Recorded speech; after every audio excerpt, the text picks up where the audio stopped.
আসসালামু আলাইকুম, কেমন আছেন সবাই? তো এখন হচ্ছে একটা অসম্ভব জিনিস দেখাবো, সারপ্রাইজিং।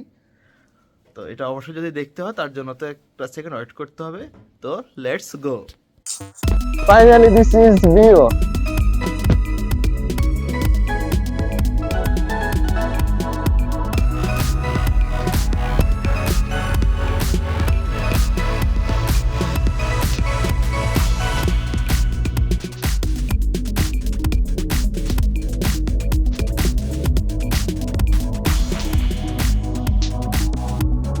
চিয়াংডাং ইউনিভার্সিটির মধ্যে এটাই মনে হয় লাস্ট স্নোফল পড়তেছে এই সিজনের মধ্যে। জানি না আর পড়বে কিনা, তবে এই কয়েকদিন ধরে টেম্পারেচার দেখাচ্ছে যে স্নো পড়বে ফাইনালি আজকে পড়তেছে স্নো। বাট এখানে আজ অনেক দিন থেকে প্রচন্ড বৃষ্টি ছিল, মানে বৃষ্টির জন্য বের হওয়া যাচ্ছে না, আর আজকে হচ্ছে ফাইনালি স্নো পড়তেছে। আর স্নো পড়বে, বাঙালি এনজয় করবে না, এটা কি হয়? সব বাঙালি আজকে হোস্টেল থেকে বের হয়ে পড়ছে শুধু স্নো দেখার জন্য। আর আমরা তো অনেক পরে বের হয়েছি, যারা আগে বের হয়েছে তারা হচ্ছে এতটা মজা এনজয় করতে পারে নাই, কারণ তখন মাত্র স্নো পড়তেছে আর এখন অলরেডি স্নোর একটা প্রলেপ পড়ে গেছে। এ হচ্ছে আমাদের ফুটবল খেলার মাঠ, পুরোটা মনে হয় যেন সাদা কার্পেটে আবরণ দেওয়া। ভিউটা অসম্ভব সুন্দর লাগতেছে। এর আগে যখন সিকিম গেছি তখন অবশ্য স্নো পাই নাই, কিন্তু আইস পাইছি। আর ফাইনালি আলহামদুলিল্লাহ এখানে স্নো পেলাম। এদিকে এদিকে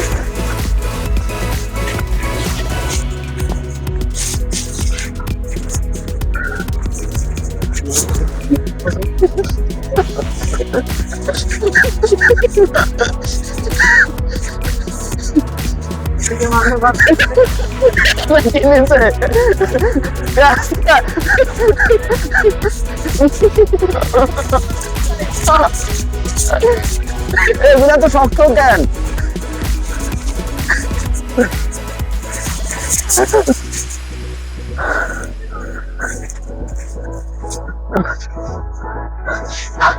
হাত পুরো ভিজে যাইতেছে।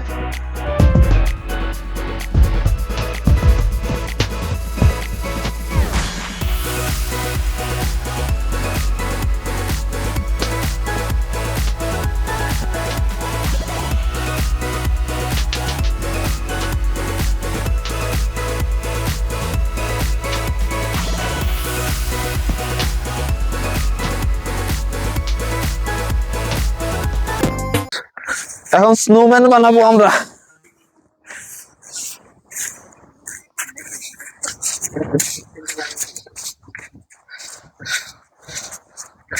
সব ভিজে যাচ্ছে, গ্লাভসের কারণে তো বানানোই তো যাচ্ছে না।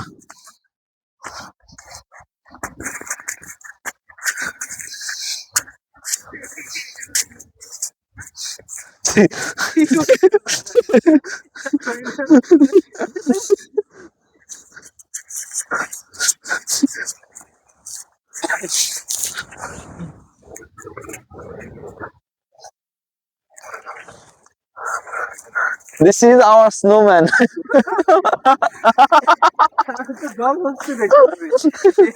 এটাই শেষ, এটাই প্রথম, আর এরকম হবে না, এটা একবারই সম্ভব।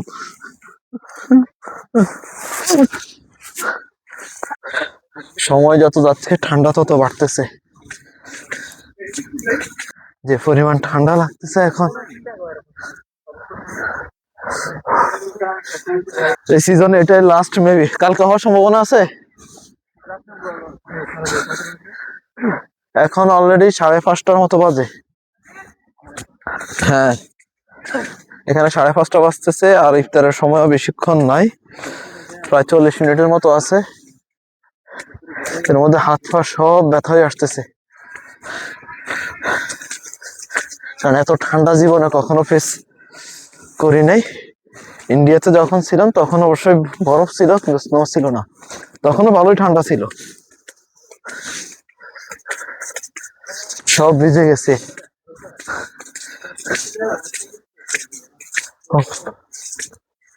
এটা হচ্ছে আমাদের আবার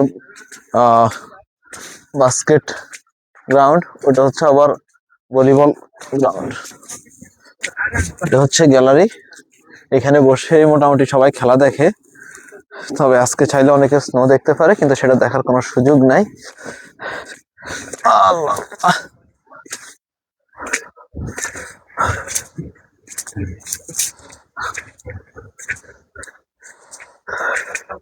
এই যে দেখাচ্ছি কি, এই যে সব বরফ জমে আছে, এই যে যেদিকে তাকায় সব বরফ জমে আছে।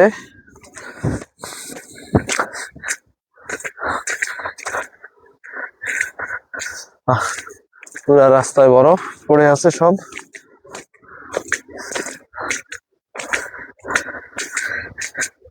এই গাড়িতে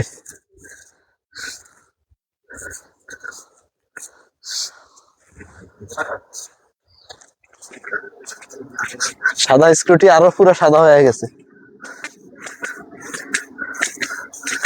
স্নো পড়ে যাচ্ছে পড়ে যাচ্ছে।